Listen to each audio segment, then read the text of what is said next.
Amém. Graça e paz a todos em nome de Jesus. Abram suas Bíblias ao Evangelho segundo Lucas, capítulo 5. Dando continuidade ao estudo do Evangelho de Lucas, capítulo 5.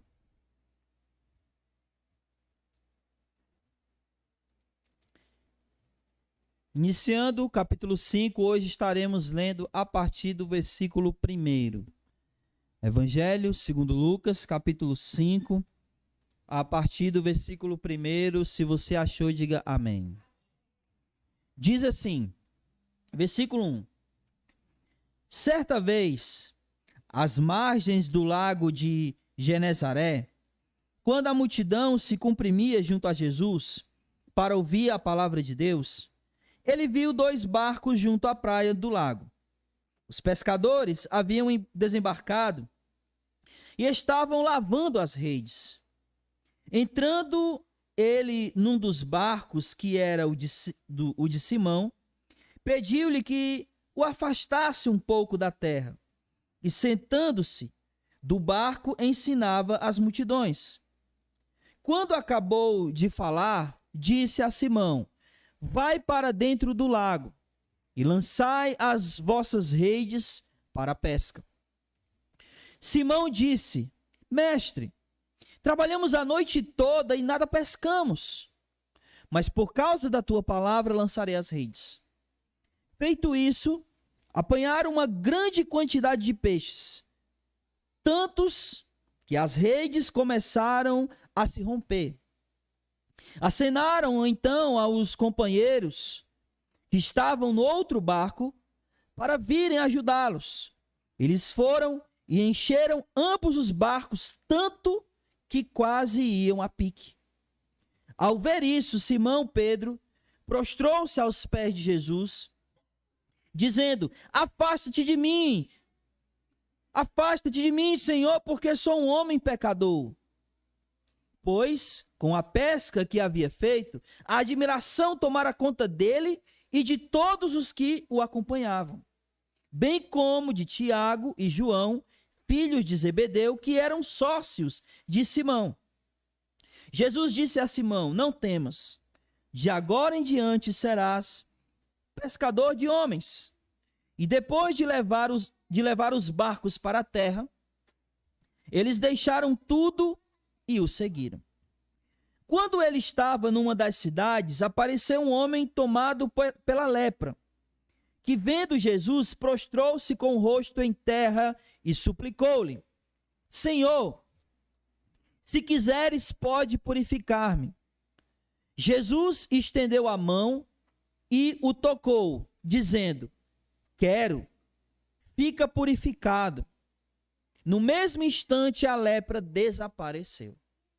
Ele então deu ordem que a ninguém contasse isso e disse-lhe: mas vai, mostra-te ao sacerdote e oferece pela tua purificação o que Moisés determinou, para que isso lhe sirva de testemunho. A sua fama, porém, se espalhava cada vez mais, e grandes multidões se ajuntavam para ouvi-lo e serem curadas de suas doenças. Mas ele se retirava para lugares desertos e ali orava. Oremos. Senhor Deus e Pai, nós queremos te dar graça, Senhor, por mais um dia de vida que o Senhor concedeu a cada um de nós, pelas bênçãos que o Senhor tem derramado sobre a vida dos teus filhos, do teu povo, a igreja.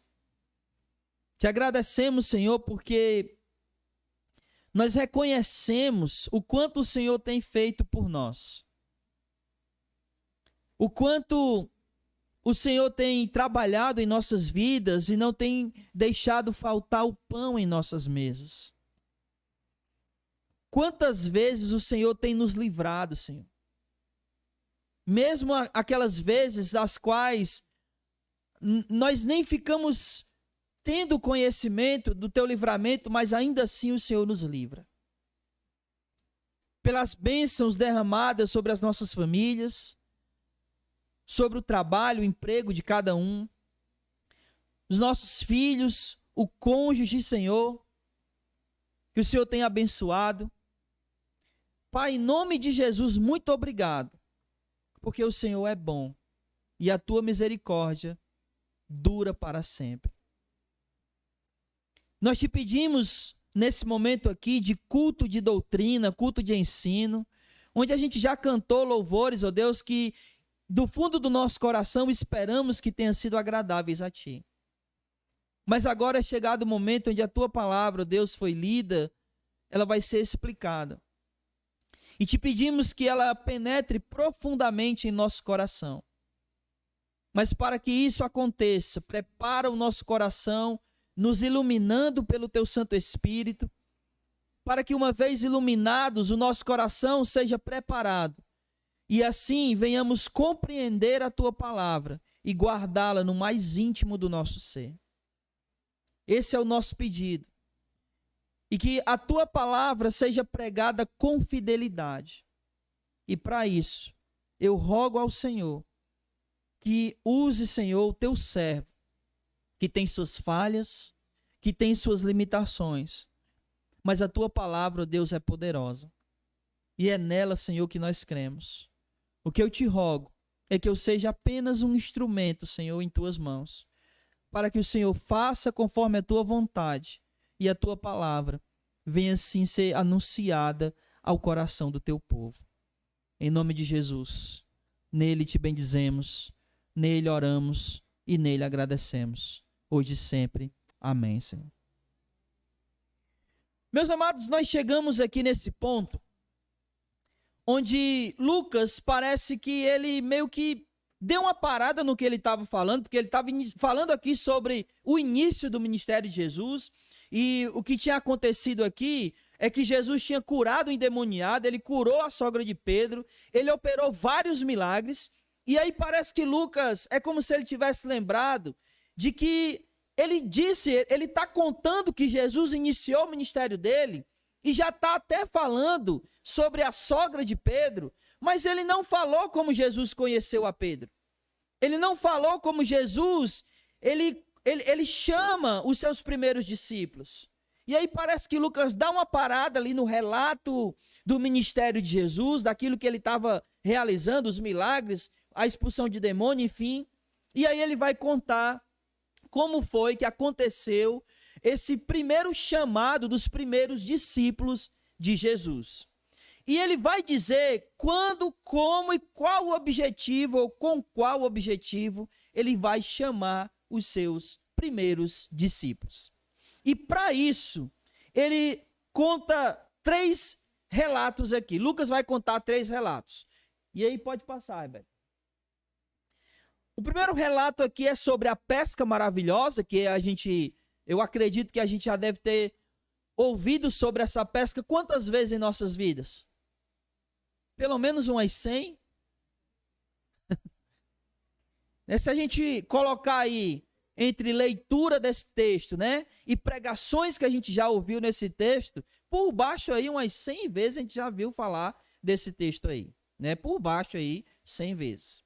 E aí, após isso, após a pesca maravilhosa, é dentro desse contexto da pesca maravilhosa que Jesus vai chamar os primeiros discípulos, que são aqueles 2 grupos de irmãos, né? Os 2 irmãos, Tiago e João, e os 2 irmãos, Pedro e André, né? Que na verdade não era Pedro, né? Ele era quem? Simão. Jesus depois é que vai chamar ele de Pedro, mas é Simão e André, e João e Tiago. E os 4 eram o quê? Sócios nessa questão aí, nesse comércio que envolvia a pesca. E depois ele vai falar, por último, sobre a cura de um leproso. Eu vou apagar essa luz aqui. Vai piorar para mim, mas vai melhorar para vocês. Amém? Até de óculos o negócio não fica muito bom não aqui. Mas se acender não dá para ver direito. Amém? Deu para entender? Então vamos lá. Primeira coisa que a gente vai ver aqui é a pesca maravilhosa. Então vamos tentar fazer um relato bem breve dessa pesca maravilhosa. O que estava acontecendo? Volte para o versículo 1. Ele estava num lago em Genesaré, e nesse lago ele encontrou ali uma multidão que estava apertando ele, né? O texto vai chamar de comprimindo, mas estava apertando ele. É como se ele estivesse ali no lago e a multidão estava vindo e ele estava tentando se afastar da multidão e ela empurrando ele para o lago, para a água. E aí ele avista 2 barcos. Ele entra no barco de Simão, né, Pedro, e ele pede para que ele se afaste. E aí uma coisa que eu tenho percebido muito, que eu acho que a gente deveria aderir, né, já de trás, eu já tinha percebido isso. Jesus só prega sentado. Não é não? Olha o versículo aqui, ó. Olha o versículo 3. Olha aí comigo, versículo 3. Entrando ele num dos barcos que era de Simão, pediu que o afastasse um pouco da terra e, sentando-se do barco, começou a ensinar as multidões. Acho que a gente deveria aderir, né? A começar a pregar sentado é muito bom. Lá no Sermão do Monte, ele faz a mesma coisa. Ele sobe lá na montanha, ele se senta e aí ele começa a pregar. Só tem uma coisa que para quem está ouvindo não é muito boa. Quem prega sentado vai levar muito tempo. Ali ele estava em pé. É o único momento que a gente vê ali que Jesus estava em pé. Por que a gente sabe que ele estava em pé? Porque depois que ele devolve o rolo para o assistente, ele volta e se senta. Então ele estava em pé. Mas é por que ele estava em pé? Porque ele estava na sinagoga, né? E da sinagoga não poderia, era proibido fazer a leitura do rolo sentado. Só que depois que ele se senta, é que ele começa a pregar. Mesmo na sinagoga. A leitura foi em pé, a pregação foi sentado. Eu acho que a gente deveria aderir, né? Os pregadores agradecem. Amém. Então, voltando aqui ao contexto, né? Ele estava lá, ele pede a Pedro para afastar o barco e de lá do barco, de dentro da água, porque a multidão estava, né, comprimindo ele, impelindo ele em direção à água, ele começa a pregar. O versículo 4 diz o seguinte, que quando ele termina a pregação, aí ele pede para realizar a pesca, para jogar as redes. E como eu disse no começo, quantas vezes a gente já viu esse texto? Muitas. Muitas. Então o meu foco aqui não é o milagre da pesca. Porque todos nós já ouvimos o que acontece. Ele vai lá, eles passaram a noite pescando, não é isso? Pegaram alguma coisa? Nada. Aí ele pede lá para afastar o barco, ele entra no barco, pede lá, prega, depois que ele termina, ele diz, lança a rede. Aí eles queriam lançar? Por que não? Porque as redes já estavam limpas. Se você olhar o texto, vai dizer que eles estavam limpando já as redes. Então, ele disse, olha, a gente já passou a noite pescando, né? Aliás, tentando, né? Porque pescando não. Não pegaram nada, já limparam a rede. Eu vou lançar de novo para quê? Aí é que Pedro diz aquela frase que a gente já ouviu milhões de vezes. Sobre a tua palavra, ou seja, sobre a tua responsabilidade, né? Responsabilidade é inteira do Senhor, eu vou lançar essa rede. E aí assim ele faz, ele lança, e aí eles pegam aquela quantidade absurda de peixes, que o barco que ele estava não foi suficiente, ele chama o barco que estava do outro lado para vir ajudar, e mesmo com a ajuda do outro barco, os 2 barcos quase viram de tanto peixe que eles haviam pegado. Então, meu ponto aqui não vai ser esse. o meu ponto vai ser uma outra coisa. Porque geralmente, quando a gente olha para esse texto, a gente tem uma visão enviesada dele. Porque só o que nos chama a atenção é a quantidade absurda. Porque foi ou não foi um milagre? Foi. Mas os nossos olhos só observam o milagre da multiplicação. E tem um outro milagre aqui que geralmente a gente não observa. Que é o milagre mais importante do que o milagre da pesca. Obviamente é que através do milagre da pesca é que esse outro milagre vai acontecer. É por causa da realização do milagre da pesca que o outro milagre acontece. Mas esse milagre muitas vezes passa despercebido por a gente, porque parece para nós que não é um milagre, mas é maior do que o da pesca. E qual é? Versículo, olhe comigo aí, versículo 8.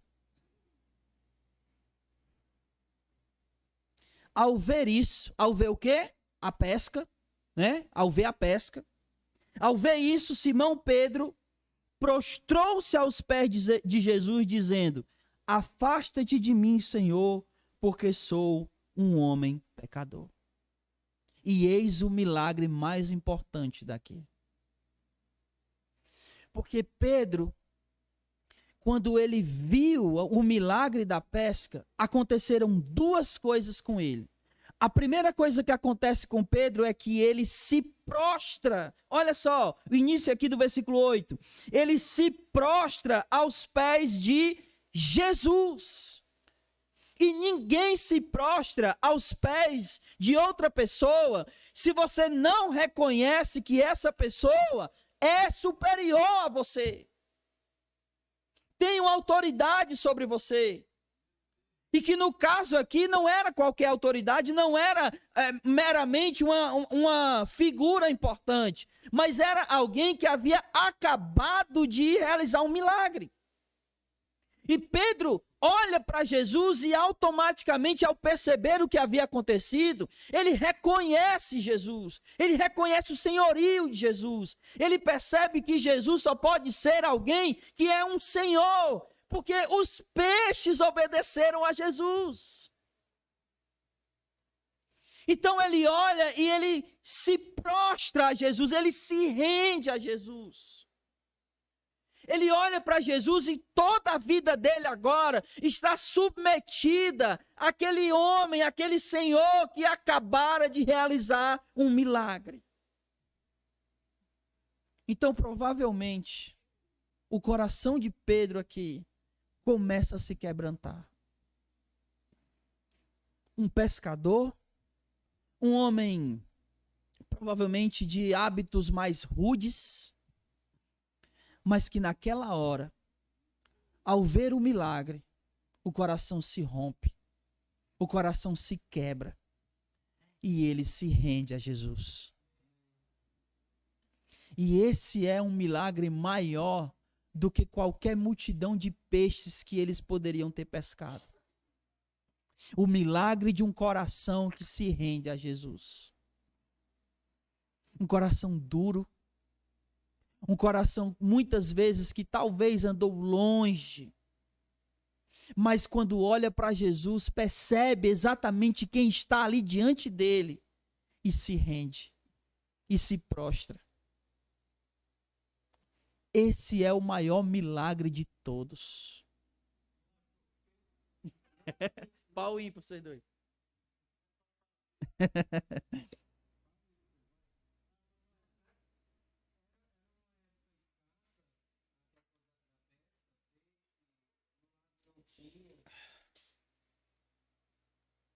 Sim, era escasso e também tinha a questão de que eles pagavam tributo, né?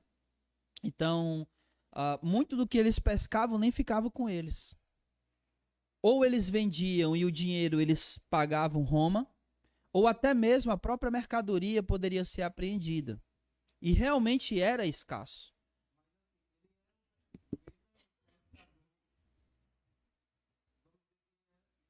Sim, com certeza.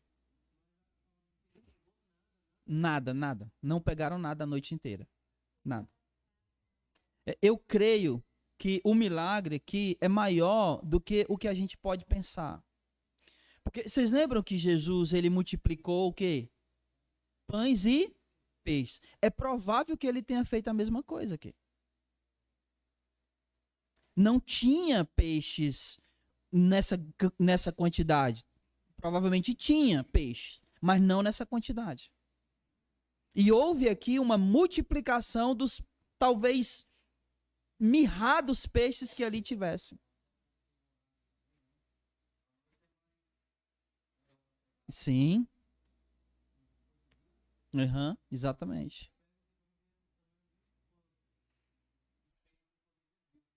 Geralmente, quem pesca nessa quantidade, né, para viver, não pesca durante o dia. A pesca é à noite. E se eles passaram o dia inteiro pescando, aliás, a noite toda pescando, e não pescaram nada, durante o dia que eles não iam pescar mesmo. O Peu tá na fila. É.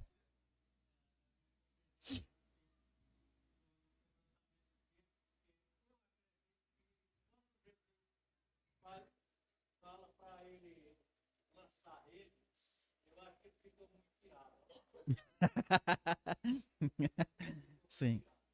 Eu, no lugar de Pedro, teria ficado com raiva.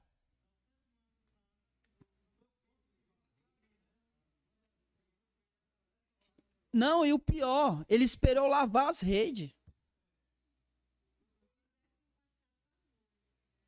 Por que ele não disse logo? Porque ele já estava aqui. Ele poderia muito bem ter dito, não lava não, vamos entrar de novo. Ele esperou lavar as redes. Eu, no lugar de Pedro, conhecendo o meu temperamento, eu não teria ido.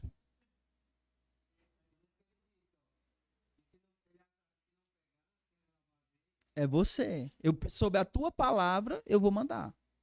Só que Jesus ali, até aquele momento, ele já era um rabino que as pessoas ouviram falar dele. Então, ali, Pedro sabia que ele era um rabino. Só não sabia quem era Jesus de fato. Porque Jesus já ensinava. Lembra que a gente viu isso? A fama dele havia se espalhado, mesmo antes dele chegar a Nazaré, que era a terra dele, onde ele cresceu. Então, provavelmente, eles já haviam ouvido falar de Jesus. Eles só não sabiam que Jesus era quem Jesus era. A Genilson está na fila. A Genilson está na fila.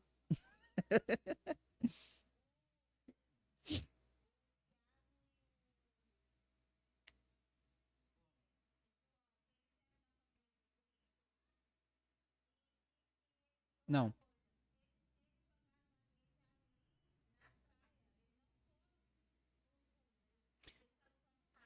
Não, ele se afasta da margem, né? Então a gente não tem noção da profundidade que era o lago, né? Era um lago, não era um mar, né?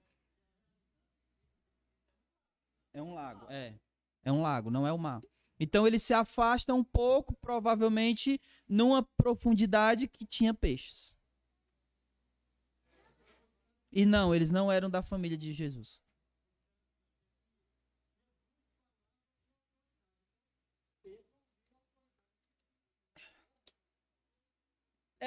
Eles eram acostumados, por exemplo, por isso que eu falei que ele conhecia, provavelmente já tinha ouvido falar dele como rabino. Então eles eram acostumados a seguir o que os rabinos mandavam. Era algo natural. Só que dá para quase perceber, como a gente está falando aqui, a raiva de Pedro. Quando ele diz, sobre a tua palavra eu vou jogar a rede. Dá quase para perceber, não dá? Que ele está aqui não querendo fazer o que ele está pedindo. Mas ele fez porque ele era um rabino. É. Eu não quero, não. Mas tu tá mandando.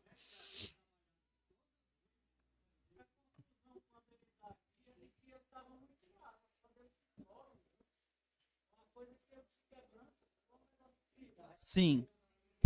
Sim. Exatamente, né? E provavelmente é por isso que ele, primeiramente, ele reconhece Jesus e se prostra. E a segunda coisa que acontece aqui é justamente que Pedro vai ter uma visão clara de si mesmo. E esse arrependimento, provavelmente, naquela hora, ele percebeu, ele viu quem ele era e ele diz o quê? No final do versículo 8, afasta-te de mim, Senhor, por quê? Porque eu sou um homem pecador.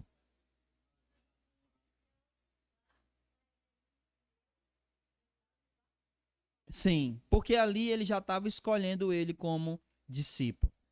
Então, eu quero que você perceba esse milagre aqui. O da pesca foi um milagre? Sim, foi.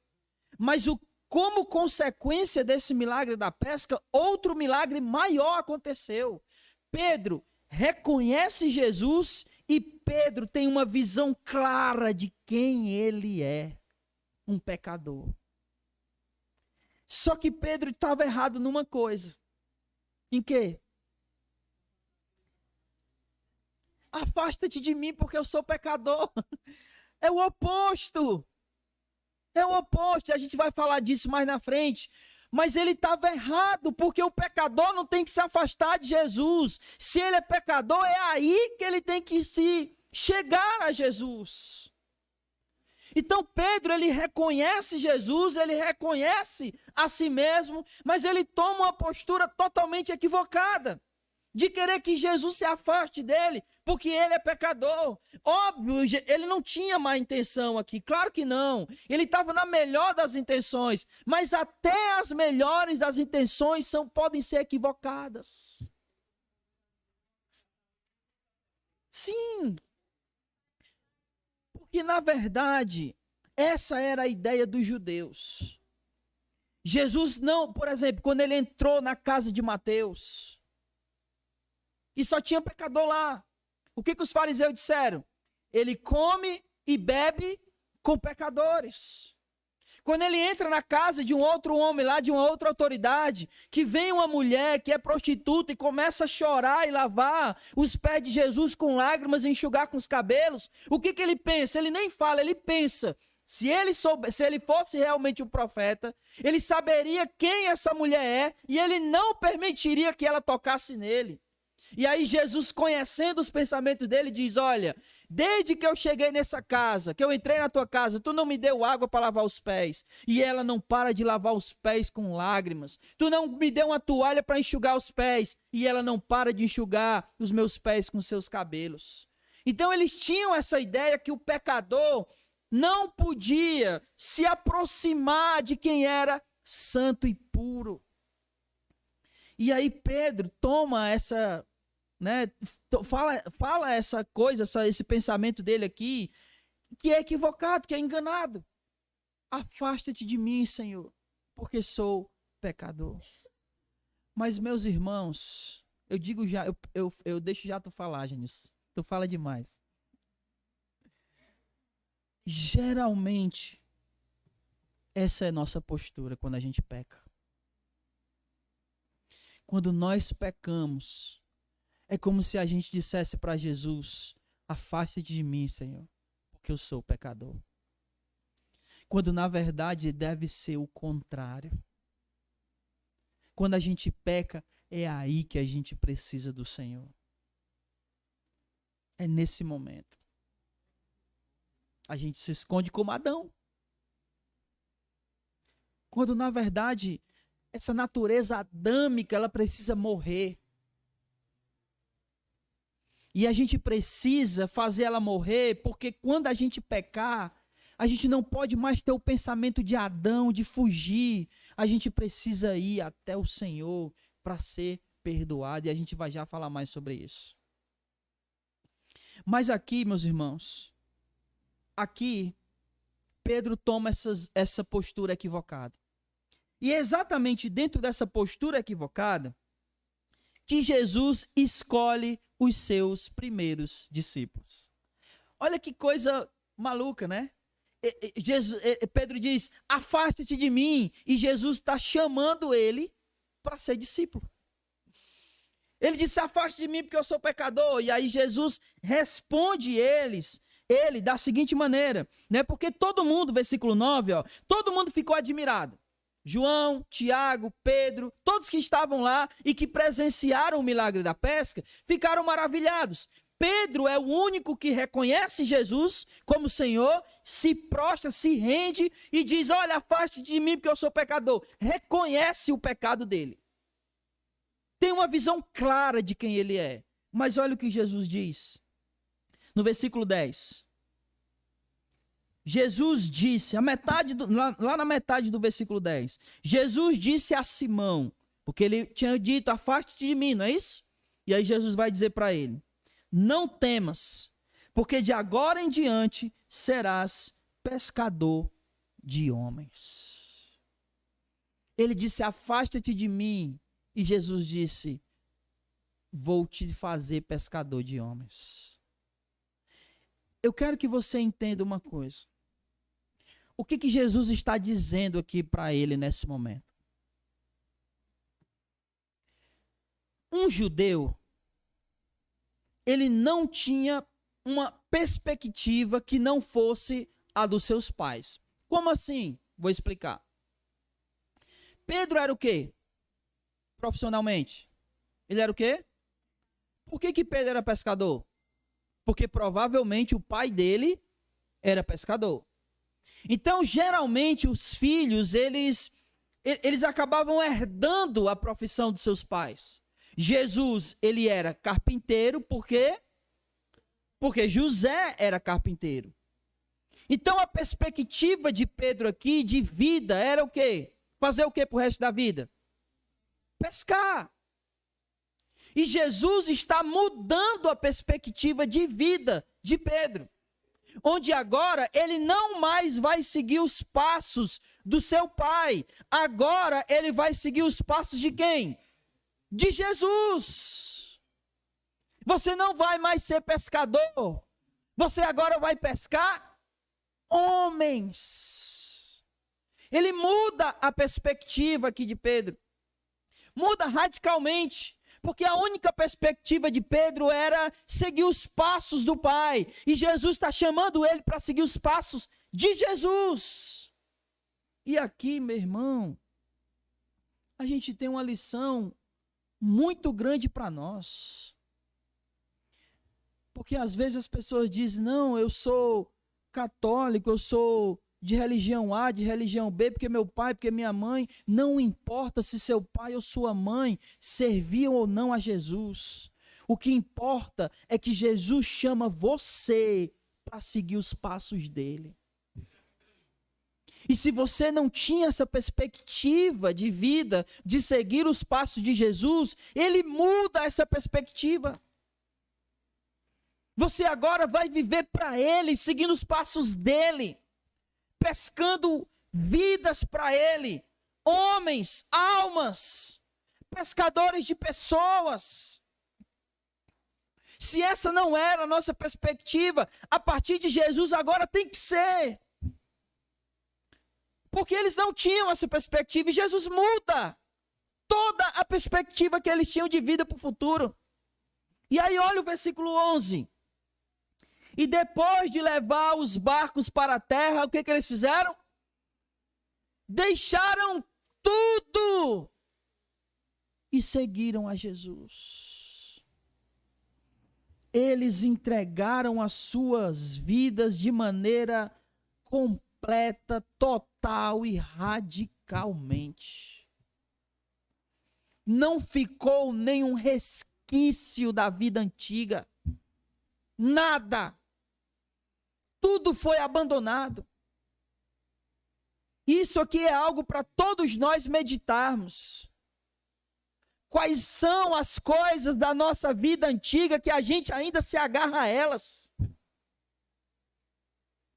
Nós precisamos abandonar tudo, largar tudo e seguir a Jesus, se entregar a Ele totalmente.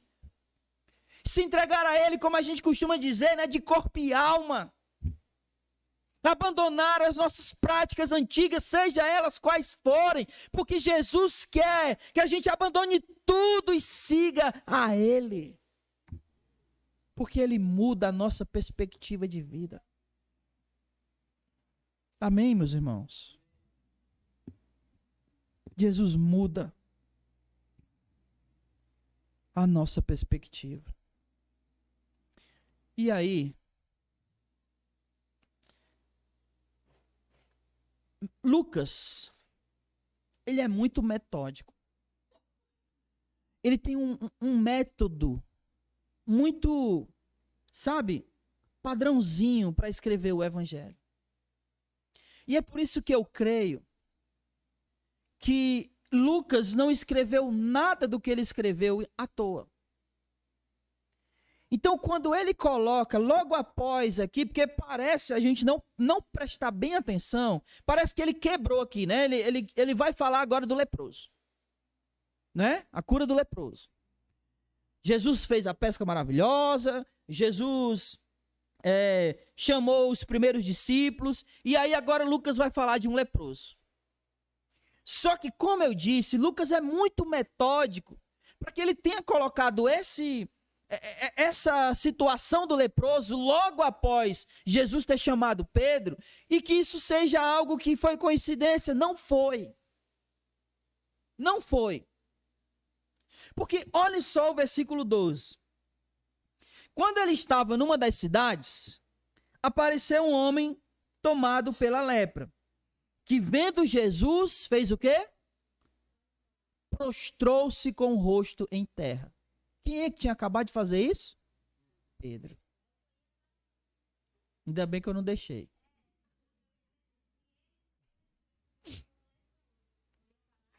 Vamos chegar lá. Calma. Ele se prostra. Só que olha o que vai acontecer. Ele se prostrou com o rosto em terra, do mesmo jeito que Pedro se prostrou, mas olha o que ele diz. E suplicou: Senhor, se quiseres, pode me purificar. Pedro quis o quê? Se afastar. E ele aqui, não. Ele se prostra, mas ele quer a purificação. Ele não quer mais continuar impuro, ele não quer mais continuar leproso.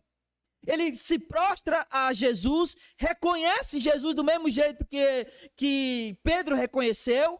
Ele não precisava, né, perceber que ele era impuro, porque o corpo dele já dizia que ele era impuro, ele estava cheio de lepra. Então ele não queria mais continuar daquela maneira. E aí Pedro se prostra e quer que Jesus se afaste. O leproso se prostra e ele quer purificação. Há uma diferença grande aqui. Porque olha só, meu irmão, é importante a gente reconhecer quem Jesus é na nossa vida. É importante ou não é? Ele é o nosso Senhor, sim ou não? É importante a gente reconhecer quem nós somos. E nós somos leprosos, né? Espiritualmente falando. Como? Por causa do pecado. O pecado na nossa vida é uma lepra que corrói não o nosso corpo, mas a nossa alma. Então preste atenção. É importante a gente reconhecer Jesus como Senhor da nossa vida. É importante a gente reconhecer quem nós somos, leprosos, doentes espiritualmente. Mas é importante a gente desejar não mais viver como leprosos. É importante a gente desejar ser purificado dos nossos pecados. Assim como esse leproso desejou, olha o que ele disse: Senhor, se tu quiseres, pode me purificar. E qual é a resposta de Jesus? Versículo 13, Jesus estendendo a mão, tocou e disse: eu quero, fica limpo. Jesus quer nos purificar, meu irmão. Ele não quer que a gente fique como a gente está, leproso espiritualmente. Ele quer nos limpar de todo o nosso pecado, de toda a lepra espiritual que o pecado pode trazer para as nossas vidas. Olha o que ele disse: eu quero. Jesus veio para essa terra morrer na cruz para que eu e você ficássemos purificados da lepra do pecado. Ele quer isso. Mas é necessário que a gente também queira. Porque não adianta Jesus querer e a gente continuar correndo para o pecado, para a doença, para a lepra. E continuarmos tendo a nossa alma sabe, adoecida por causa do pecado. É necessário que a nossa atitude não seja a de Pedro, correr para longe de Jesus, mas a atitude do leproso que disse: me purifica, Senhor. Me purifica. E quando a nossa atitude, o nosso coração deseja essa purificação, Jesus vai estender a mão e vai dizer: eu quero, fica limpo. E imediatamente, assim como aconteceu com o leproso, olha só, no mesmo instante, a lepra desapareceu. Quando o nosso desejo, meu irmão, é correr para Jesus e pedir perdão pelos nossos pecados, na mesma hora, os nossos pecados são perdoados. Não existe processo de perdão. Não existe... quando a gente está doente, né? Aí o médico passa um remédio. Aí ele diz: olha, toma esse remédio a cada o quê? Cada 8 horas, de 6 em 6 horas, vai depender do tratamento, não é isso? Não tem tratamento com Jesus, é na mesma hora. Quando ele diz fica limpo, quando ele diz está perdoado, acabou, não tem mais pecado, perdoou, cancelou. E por isso que a nossa atitude não pode ser a mesma de Pedro, fugir, querer que Jesus se afaste. A nossa atitude é a do leproso, que quer a purificação. Abra aí a sua Bíblia em Hebreus capítulo 4, versículo 16. E se alguém achar, o mais rápido que puder, pode ler, por favor. 4,16.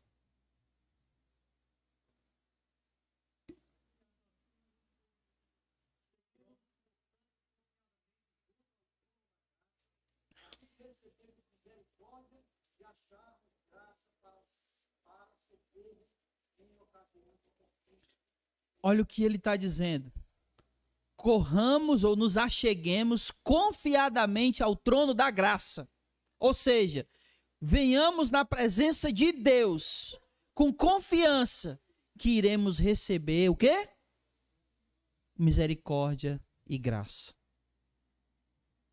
Não temos que fugir quando pecamos. Pelo contrário, nós temos que correr ao trono da graça, porque Ele há de nos dar graça.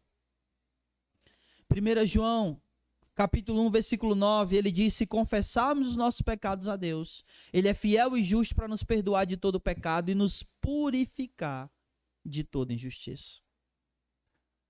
Não fuja, corra em direção a Jesus, com o coração de quem quer ser perdoado. E Ele há de nos perdoar. Amém? Para finalizar, versículo 14. Jesus ordena, né, que ele não conte para ninguém. E diz o seguinte para ele: mas vai, mostra-te ao sacerdote e oferece pela tua purificação o que Moisés determinou para que isso lhe sirva de testemunho. O que Jesus está mandando esse leproso fazer? Ele, aliás, né, não mais leproso, porque agora ele foi o quê? Ele foi limpo, ele foi purificado. Então, o que Jesus está mandando ele fazer?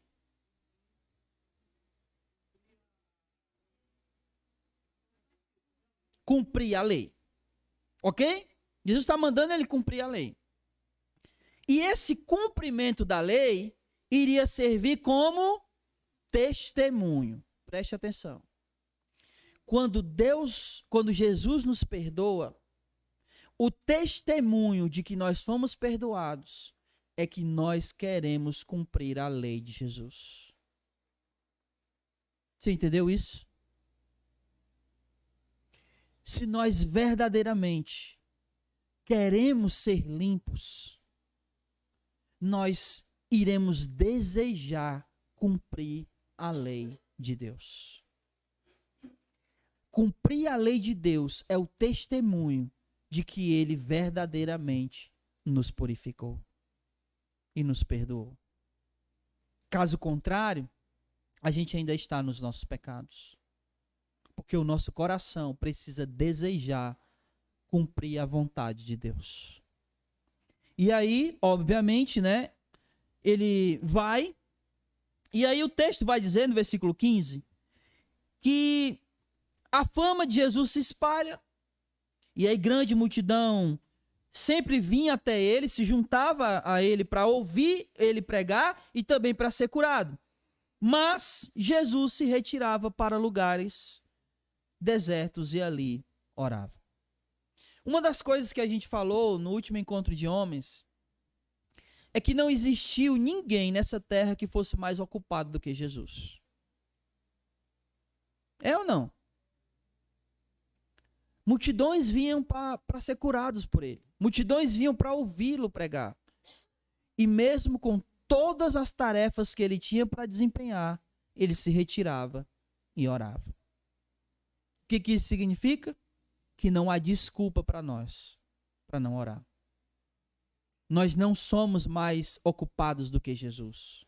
E Jesus tirava tempo para orar. E se ele fazia isso, nós também devemos fazer. Não importa o quão cheio foi o nosso dia, nós precisamos orar ao nosso Deus. Disso depende a nossa vida espiritual. Amém? O que aprendemos hoje? 5 coisas. Botou aí, Eve? 5 coisas. A primeira.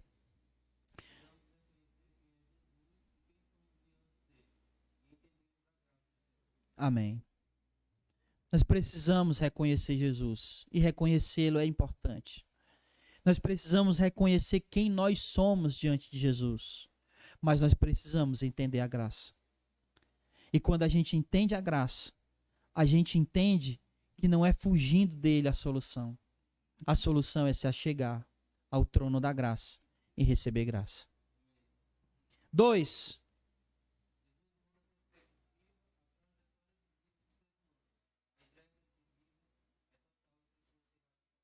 Amém. Ele muda toda a nossa perspectiva de vida. E eu digo isso como um testemunho próprio. Eu nunca imaginei que eu estaria pregando a palavra de Deus. Essa nunca foi a minha perspectiva de vida. Quando eu olhava para frente, quando eu era adolescente, o meu sonho não era ser um pregador. Mas ele muda a nossa perspectiva de vida. Mas para isso, a nossa entrega tem que ser total e radical.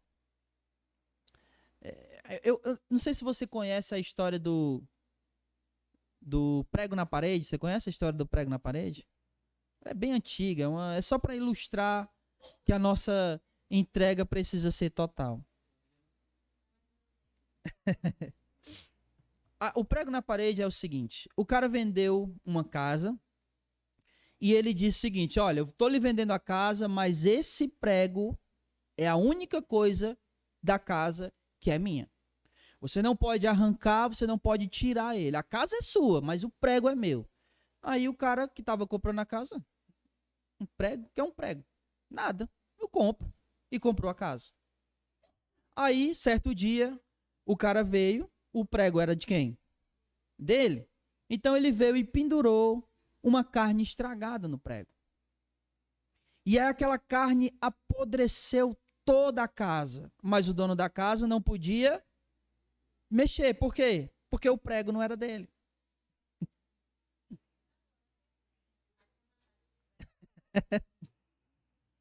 É isso que muitas vezes Satanás faz com a gente.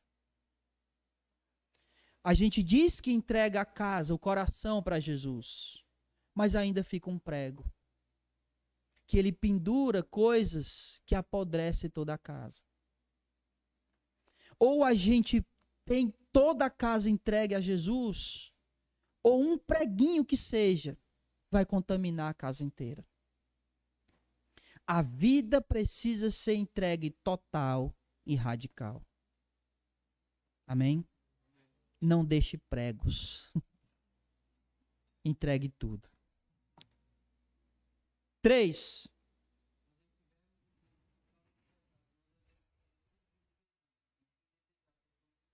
Amém. Que a gente não fuja como Pedro queria, mas que a gente haja como leproso. Senhor, me purifica. E ele irá nos purificar.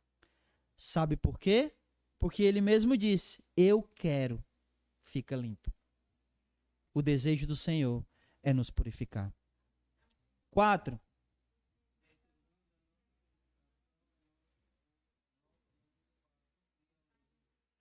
Se nós verdadeiramente somos pessoas que desejam ser purificadas e que querem ser purificadas, então a gente precisa desejar e nos esforçar para cumprir a lei de Deus. Esse é o verdadeiro testemunho daquele que foi purificado. Ele quer cumprir a lei do Senhor. E por último,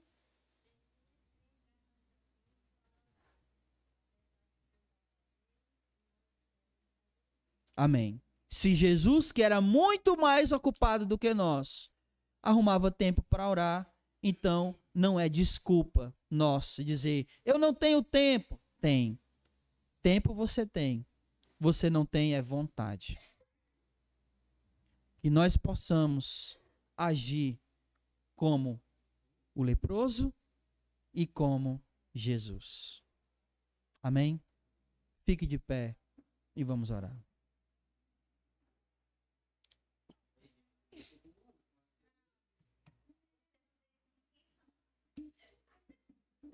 Beto, vem orar aqui, vem, por favor. Dá um alívio para minha garganta.